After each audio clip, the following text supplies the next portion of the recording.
அனைவருக்கும் வணக்கம். ஒரு குட்டி பிஸ்னஸ் ஸ்டார்ட் பண்ணியிருக்கேங்க. என்னன்னா முளைக்கட்டிய தானியங்கள் பேக் பண்ணி கடைகளுக்கு போடுறேங்க. இது முளைக்கட்டிய தானியங்கள் எல்லாருக்குமே தெரியும். அதில் நிறைய சத்துக்கள் இருக்குது. ஆனால் இப்போ ஒரு பிஸியான வாழ்க்கையில் போயிட்டுருக்கனால நிறைய பேருக்கு இது பண்ண முடியறதில்ல. குழந்தைங்களுக்கு இதெல்லாம் அவ்வளோ சத்து உள்ளதுங்க.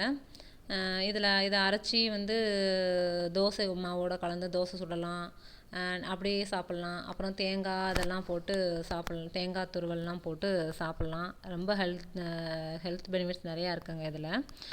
இதை பண்ணலான்னு சொல்லிட்டு ரொம்ப நாள் ஆசை தான். லாஸ்ட் இயர்லேருந்து நான் பிளான் பண்ணிகிட்ருக்கேன். ஆனால் எனக்கு எப்படி போய் கேட்குறது, யார்கிட்ட கேட்குறது, ஒரு ஐடியாவும் இல்லை. எங்கே போய் சேல் பண்ணுறது, கேட்கலான்னு போயிட்டு ஒரு கூச்ச சுபாவம் வேறு வந்துடுது. அதனால நான் நிறைய நாள் ரிட்டர்ன் வந்தது உண்டு. அப்புறமா நான் அப்படியே நமக்கு இது சூட் ஆகாது அப்படின்னு ஓரமாக ஒதுக்கி வச்சிட்டேன்.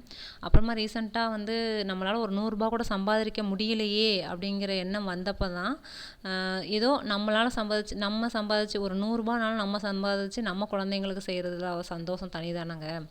அப்படி நான் ஆரம்பிச்சிடணும் கண்டிப்பாக அப்படின்னு சொல்லிட்டு இப்போ ஒரு 3 வீக்ஸ் முன்னாடி நான் ரெகுலராக வாங்குகிற காய்கறி கடையில் அதை போடட்டுமான்னு கேட்டேன். அவங்களும் தாராளமாக போடுங்க, ரிட்டன் ஈவினிங் எடுத்துக்கோங்க, ஆனால் மார்னிங் 6 to 6:15 போட்டுறணும் அப்படின்னாங்க. அப்படிங்கிறப்போ எனக்கு கொஞ்சம் யோசனையாக தான் இருந்தது. அப்போன்னா நம்ம எப்படி, ஏன்னா நிறைய பேர் வாக்கிங் அப்போ தான் போவாங்க, அப்போ நீங்கள் போட்டால் தான் சேல் ஆகும் அப்படின்ற மாதிரி சொன்னாங்க. சரி, அப்போ நம்மளும் போட்டு தான் பார்க்கலாமேன்னு முதல்ல ஒரு 10 பாக்கெட் போடலாம் அப்படின்னு சொல்லிட்டு என்னென்னலாம் ட்ரை பண்ணேன்னா கம்பு, பாசிப்பயிறு, கொண்டக்கடலை இதெல்லாம் பண்ணேங்க. அதுக்கப்புறம் காலையில் 4 மணிக்கு எழுந்திருப்பேன். முதல் நாள் நைட்டு ஊற வச்சேன் அப்படின்னா அன்றைக்கி மார்னிங் அதை முளைக்கட்டுறதுக்கு எனக்கு என்ன நான் முளைக்கட்டுறதுக்கு யூஸ் பண்ணால் ரேஷன் கடை வேஸ்ட் இருக்குது இல்லைங்களா, அதை தான் பாதியாக கட் பண்ணிவிட்டு போட்டுக்கிட்டேங்க. அதுதான் கொஞ்சம் நல்லாவும் இருந்துச்சு. அதில் தான் போட்டேன். அதை காலையிலேக்கு முளை கட்டி வச்சுருவேங்க. அப்புறம் தண்ணி அப்பப்போ இடையில தெளித்து விட்ருவேன். மேலேயும் ஒரு துணியை நனைச்சி மேலேயும் கொஞ்சம் போட்டு விட்ருவேன். அப்போ தான் அந்த ஈரம் இருக்கும், நல்லா முளைக்கும் அப்படின்னு சொல்லிட்டு பாருங்கள், இந்த மாதிரி முளைச்சிச்சு.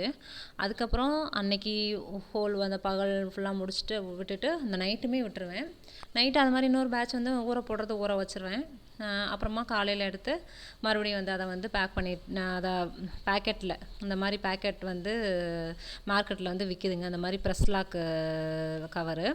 இதையும் போய் வாங்கி மொத்தமாக பேக் பண்ணி காலைல ஒரு 4 மணிக்கு பேக் பண்ணேன்னா ஒரு அரை மணி நேரத்தில் முடிச்சிடுவேன். அப்புறமா நான் சமையல் ஸ்டார்ட் பண்ணி வீடெல்லாம் முத்தவங்க தொளிச்சு வாசல் தொளிச்சு கோலம் போட்டு எல்லாம் செஞ்சு முடிச்சுட்டு நான் கடையில் கொண்டு போய் போட்டுருவேங்க.